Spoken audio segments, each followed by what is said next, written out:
Hello everyone. आपका स्वागत है मेरे इस यूट्यूब चैनल एडोन एकेडमी में दोस्तों। तो आज मैं साइंस का पार्ट 4 लेके आ गया हूँ दोस्तों। तो वीडियो को शुरू से लेकर अंत तक जरूर देखिएगा। अगर वीडियो अच्छी लगे तो वीडियो को लाइक करिएगा और मेरे चैनल एडोन एकेडमी में नए आए हैं तो चैनल को सब्सक्राइब कर लीजिएगा ताकि लेटेस्ट वीडियो में जब भी डालूँ तो आपके नोटिफिकेशन आप तक पहुँच सके। तो चलते हैं दोस्तों पहला क्वेश्चन की तरफ।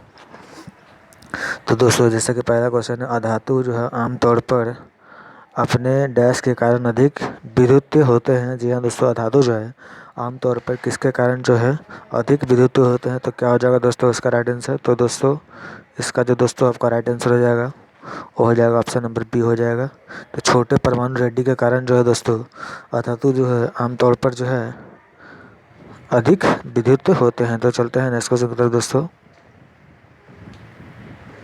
धातुओं के गुण जहाँ उन्हें पतली चादर से बारीकी किया जाता है क्या कहलाता है।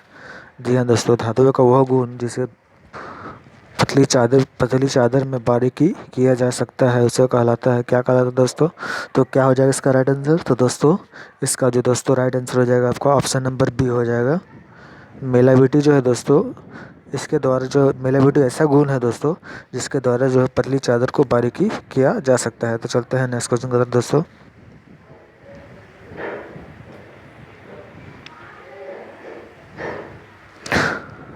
डैश उत्तक त्वचा के नीचे गुर्दे के आसपास आंतरिक अंगों के बीच पाया जाता है। ध्यान दोस्तों, क्या जो है उत्तक के त्वचा के नीचे गुर्दे के आसपास आंतरिक अंगों में बीच पाया जाता है। तो क्या पाया जाता है। तो क्या हो जाएगा इसका राइट आंसर दोस्तों। तो दोस्तों इसका जो राइट आंसर हो जाएगा आपका ऑप्शन नंबर डी हो जाएगा। एडिपोज जो है दोस्तों वह उत्तक त्वचा के नीचे गुर्दे के आसपास के आंतरिक अंगों के बीच पाया जाता है दोस्तों। तो चलते हैं नेक्स्ट क्वेश्चन की तरफ। थ्रस्ट की इकाई क्या है। जी हाँ दोस्तों, थ्रस्ट की इकाई क्या है।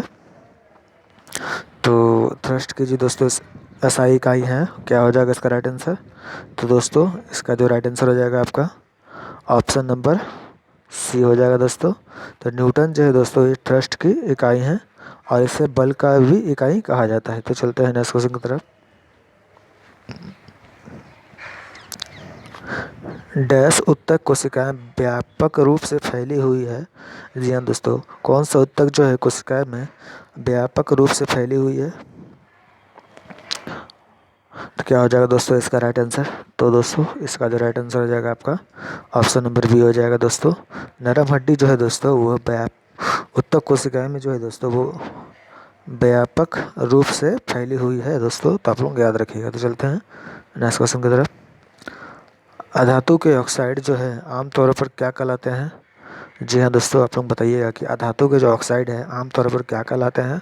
तो क्या कहलाते हैं दोस्तों। तो ये जो कहलाते हैं दोस्तों वो अम्लीय कहलाते हैं दोस्तों। तो आप लोग याद रखिएगा अधातु के जो ऑक्साइड हैं वो क्या कहलाते हैं, अम्लीय कहलाते हैं। तो चलते हैं नेक्स्ट क्वेश्चन की तरफ। अंडाशय से एक अंडाणु निकलने की प्रक्रिया को क्या कहा जाता है। तो अंडाशय से जो है एक अंडाने निकलने की प्रक्रिया को क्या कहा जाता है। तो क्या कहा जाता है। तो दोस्तों इसका जो राइट आंसर हो जाएगा ऑप्शन नंबर डी हो जाएगा। अंडोत्सर्ग कहा जाता है दोस्तों। आप लोग याद रखिए कि अंडाशय जो एक अंडाणु निकलने की प्रक्रिया को अंडोत्सर्ग कहा जाता है। तो चलते हैं नेक्स्ट क्वेश्चन की तरफ। यदि हाइड्रोजन की जो है दोस्तों आयन की सांद्रता में वृद्धि कर दी जाए तब 1 बिलियन के पीएच में क्या परिवर्तन होगा। तो क्या हो जाएगा दोस्तों इसका राइट आंसर। यदि हाइड्रोजन आयन की सांद्रता में वृद्धि की जाए तो 1 बिलियन के पीएच में क्या परिवर्तन होगा। तो क्या होगा इसका राइट आंसर दोस्तों। तो इसका जो दोस्तों आपका राइट आंसर हो जाएगा वो ऑप्शन नंबर ए हो जाएगा। पीएच जो है दोस्तों वो कम हो जाएगा। तो आप लोग याद रखिए कि यदि हाइड्रोजन के आयन की सांद्रता में वृद्धि की जाए तो 1 बिलियन के पीएच में कम हो जाएगा। तो चलते हैं नेक्स्ट क्वेश्चन की तरफ दोस्तों। आधुनिक आवर्त सारणी में सबसे कम प्रतिक्रियाशील तत्व कौन सा है। तो क्या होगा इसका राइट आंसर। तो दोस्तों इसका जो आपका राइट आंसर हो जाएगा ऑप्शन नंबर डी हो जाएगा। नोबल गैस जो है दोस्तों आधुनिक आवर्त सारणी में सबसे कम प्रतिक्रियाशील तत्व है। चलते हैं नेक्स्ट क्वेश्चन की तरफ। न्यूटन का दूसरा नियम क्या है दोस्तों। इन 4 ऑप्शन से बताइए आप लोग कि न्यूटन का जो है वो दूसरा नियम क्या है। तो क्या हो जाएगा इसका राइट आंसर। तो दोस्तों इसका जो राइट आंसर हो जाएगा वो हो जाएगा ऑप्शन नंबर डी हो जाएगा।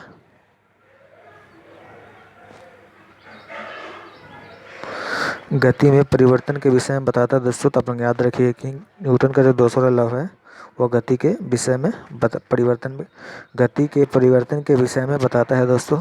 तो चलते हैं नेक्स्ट क्वेश्चन की तरफ।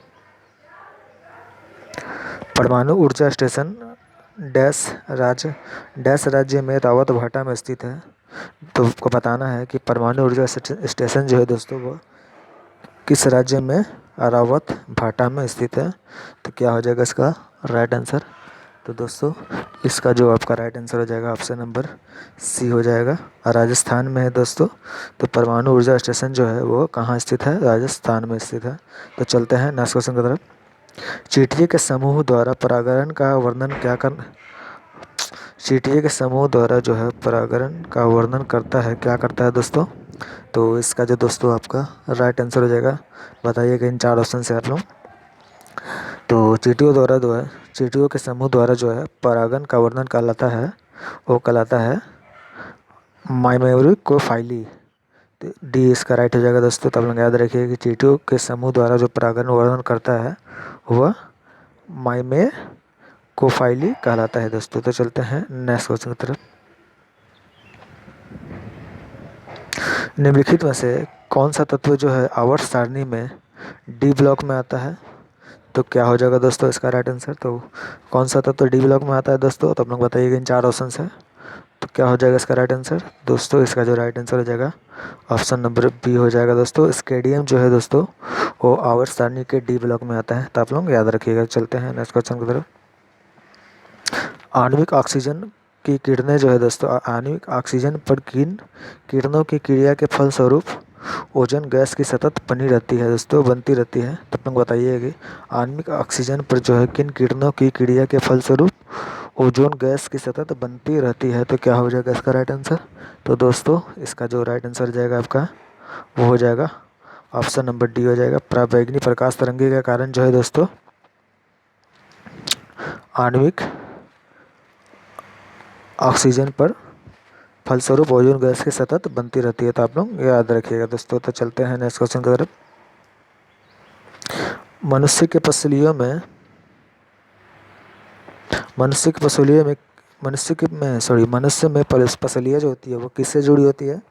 तो बताइए आप लोग कि मनुष्य की जो पसलियाँ है वो किससे जुड़ी होती है। तो बताइएगा इन 4 ऑप्शन से आप लोग। तो क्या हो जाएगा इसका राइट आंसर दोस्तों। तो इसका जो दोस्तों आपका राइट आंसर हो जाएगा ऑप्शन नंबर सी हो जाएगा, उड़ास्ती से जुड़ी होती है दोस्तों। तो आप लोग याद रखिएगा मनुष्य में जो पसलियाँ हैं वो उड़ास्ती से जुड़ी होती हैं। तो चलते हैं नेक्स्ट क्वेश्चन की तरफ। लॉन्ग जंप में एथलीट कूदने से पहले एक लंबी दूरी तक दौड़ता है क्योंकि बताना है दोस्तों। जब हम लोग लॉन्ग जंप मारते हैं तब हम पीछे की ओर जाते हैं, बहुत तेज़ी से दौड़ते हैं। और क्यों क्यों दौड़ते हैं दोस्तों पीछे से। जब भी हम लॉन्ग जंप लगाते हैं दोस्तों तो हम पीछे की ओर जाते हैं, फिर स्पीड में दौड़ के आते हैं दोस्तों। तो क्यों ऐसा करते हैं। तो क्यों क्या हो जाएगा दोस्तों इसका राइट आंसर। तो दोस्तों इसका जो राइट आंसर हो जाएगा ऑप्शन नंबर डी हो जाएगा दोस्तों। हम अपना गति को प्राप्त करने के लिए जिससे हम वो लॉन्ग जंप को पार कर सकें। ठीक है दोस्तों। तो डी इसका राइट हो जाएगा। तो चलते हैं नेक्स्ट क्वेश्चन की तरफ। जी हाँ दोस्तों, बताना है आपको कि ग्रहों के गति के निर्धारित करने वाले नियमों को क्या कहा जाता है। तो ग्रहों की गति को निर्धारित करने वाले नियमों को क्या कहा जाता है। तो क्या कहा जाता है दोस्तों, इसको जो कहा जाता है आपको केपलर का नियम कहा जाता है दोस्तों। तो ग्रहों की गति को निर्धारित करने वाले नियम को केपलर का नियम कहा जाता है। तो चलते हैं नेक्स्ट क्वेश्चन की तरफ। पित्त का उत्सर्जन कहाँ होता है। जी हाँ दोस्तों, बताइएगा पित्त का जो है उत्सर्जन कहाँ होता है। तो जी हाँ दोस्तों, कहाँ होता है। तो आप लोग याद रखिएगा पित्त का जो उत्सर्जन है दोस्तों वो यकृत में होता है दोस्तों। ठीक है। और अगर आपसे पूछा जाए दोस्तों कि पित्त का जो है पित्त कहाँ जमा होता है, तो पित्त की थैली किसे कहा जाता है दोस्तों। तो उसका जो राइट आंसर हो जाएगा आपका पित्ताशय हो जाएगा। ठीक है दोस्तों। तो आप लोग याद रख लीजिएगा अगर आपसे पूछा जाए पित्त कहाँ जमा होता है तो पित्ताशय में, और अगर उससे पूछा जाए कि पित्त कहाँ बनता है चाहे कहाँ उत्सर्जन होता है तो यकृत में हो जाएगा इसका राइट आंसर। तो चलते हैं नेक्स्ट क्वेश्चन की तरफ। सोल्डर जो है किन 2 मिश्रणों का तत्व है। जी हाँ दोस्तों, बताइएगा सोल्डर जो है किन दो तत्वों का मिश्रण है दोस्तों? तो क्या हो जाएगा इसका राइट आंसर? तो दोस्तों इसका जो राइट आंसर हो जाएगा आपका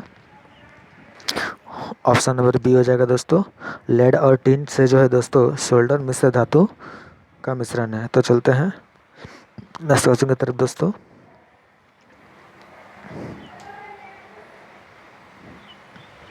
जी हाँ दोस्तों, बताइएगा निम्नलिखित में से क्या जो है परमाणु रिएक्टर में नियंत्रित छड़ के रूप में उपयोग किया जाता है? तो क्या हो जाएगा इसका राइट आंसर? तो दोस्तों इसका जो राइट आंसर हो जाएगा आपका ऑप्शन नंबर डी हो जाएगा। बोरॉन जो है दोस्तों वो परमाणु रिएक्टर में नियंत्रित छड़ के रूप में वो उपयोग किया जाता है।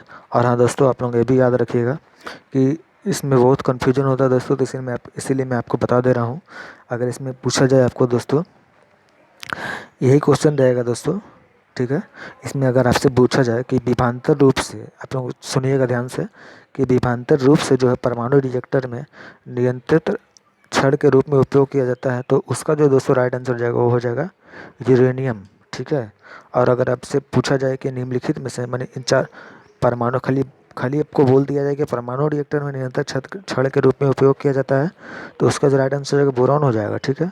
और अगर आपसे पूछा जाए विभवांतर रूप से अगर बोल दे तो यूरेनियम इसका राइट आंसर हो जाएगा। तो आप लोग याद रख लीजिएगा। चलते हैं नेक्स्ट क्वेश्चन की तरफ। यदि किसी पिंड की संवेग को 3 गुना कर दिया जाए, जी हाँ दोस्तों, यदि किसी पिंड को संवेग को 3 गुना कर दिया जाए तो उसकी गतिज ऊर्जा कितनी हो जाएगी? तो बताइएगा आप लोग, यदि किसी पिंड है, कोई पिंड है, उसका संवेग को हम 3 गुना कर देंगे तो उसका गतिज ऊर्जा में क्या प्रभाव होगा? तो क्या हो जाएगा इसका राइट आंसर? तो दोस्तों इसका जो राइट आंसर हो जाएगा ऑप्शन नंबर बी हो जाएगा दोस्तों। इसका मूल जो है दोस्तों, मूल मान जो है वो 9 गुनी हो जाएगी। जी हाँ दोस्तों, अगर हम किसी पिंड का संवेग को 3 गुना कर दें तो का गतिज ऊर्जा का 3 गुना बढ़ जाएगा दोस्तों। तो आप लोग याद रखिएगा। तो चलते हैं नेक्स्ट क्वेश्चन की तरफ। वे बैक्टीरिया जो आकार में गोल होते हैं वो क्या कहलाते हैं? जी हाँ दोस्तों, बताइएगा कि वे बैक्टीरिया जो हैं जो आकार में गोल होते हैं वो क्या कहलाते हैं? तो क्या कहलाते हैं दोस्तों? वो कोकस कहलाते हैं। तो आप लोग याद रखिए कि जो बैक्टीरिया जो होते हैं दोस्तों वो गोल होते हैं, वो क्या कहलाते हैं? वो कोकस कहलाते हैं दोस्तों। तो चलते हैं नेक्स्ट क्वेश्चन की तरफ। निम्नलिखित में से कौन सा जो है कोशिका अंगक वनस्पति तथा पशु कोशिका दोनों में उपस्थित होता है? तो क्या होगा इसका राइट आंसर? तो कौन सा जो है कोशिका अंगक वनस्पति तथा पशु कोशिका दोनों में उपस्थित होता है? तो दोस्तों इसका जो राइट आंसर हो जाएगा ऑप्शन नंबर डी हो जाएगा। लयनकाय और सूत्रकनिका जो है दोस्तों वे कोशिका अंगक के वनस्पति तथा पशु कोशिका दोनों में उपस्थिति होते हैं। तो चलते हैं नेक्स्ट क्वेश्चन की तरफ। एक समुद्र क्रोनोमीटर का उपयोग डैश को मापने के लिए किया जाता है दोस्तों। तो आपको बताना है कि क्रोनोमीटर को किसको मापने के लिए उपयोग किया जाता है। तो क्रोनोमीटर को जो दोस्तों, इसका जो दोस्तों राइट आंसर हो जाएगा आपका वो हो जाएगा ऑप्शन नंबर बी हो जाएगा दोस्तों। तो क्रोनोमीटर जो है समय को मापने के लिए किया जाता है। किसका समय मापने के लिए किया जाता है दोस्तों? तो ये पानी में जो जहाज होते हैं दोस्तों उसके समय को मापने के लिए किया जाता है दोस्तों। तो चलते हैं नेक्स्ट क्वेश्चन की तरफ। पॉलीकॉट निम्नलिखित में से किसका मिश्रण है? जी हाँ दोस्तों, आप लोग बताइएगा पॉलीकॉट जो है निम्नलिखित में से किसका मिश्रण है? तो क्या हो जाएगा दोस्तों इसका राइट आंसर? तो दोस्तों इसका जो राइट आंसर हो जाएगा वो हो जाएगा ऑप्शन नंबर ए हो जाएगा। पॉलिएस्टर और कपास जो है दोस्तों वो पॉलीकॉट का एक मिश्रण है। जी हाँ दोस्तों, तो ये मेरा लास्ट क्वेश्चन था दोस्तों। और हाँ दोस्तों, कल मैंने आपको पार्ट 3 करवाया था, उसमें मुझसे एक मिस्टेक हो गई थी दोस्तों, जो आपको मैं बता देता हूँ दोस्तों, देख लीजिए। कल मैंने आपको बताया था दोस्तों कि विटामिन डी की कमी से कौन सा रोग होता है दोस्तों। ये तो मैंने सही बताया था आपको, रेड केस होता है। लेकिन मैंने कल जो बताया था आपको कि विटामिन ए की कमी से बेरी बेरी नहीं होता दोस्तों, ये होता है आपका विटामिन बी की कमी से होता है दोस्तों, ठीक है। इसे आप लोग सुधार लीजिएगा। बेरी बेरी जो होता है विटामिन बी की कमी से होता है, और विटामिन ए की कमी से वो रतौंधी होता है दोस्तों। तो आप लोग याद रखिएगा, ठीक है दोस्तों। तो आज के लिए बस इतना ही दोस्तों। और हाँ दोस्तों, आप लोग अगर मेरे पार्ट 1 और पार्ट 2 और पार्ट 3 अगर नहीं देखा है तो उसका लिंक जो है मैंने वीडियो के डिस्क्रिप्शन में डाल दिया दोस्तों, तो वहाँ से आप लोग देख लीजिएगा दोस्तों, ठीक है। तो फिर मिलते हैं नेक्स्ट वीडियो में पार्ट 5 में दोस्तों। आज के लिए बस इतना ही, धन्यवाद दोस्तों।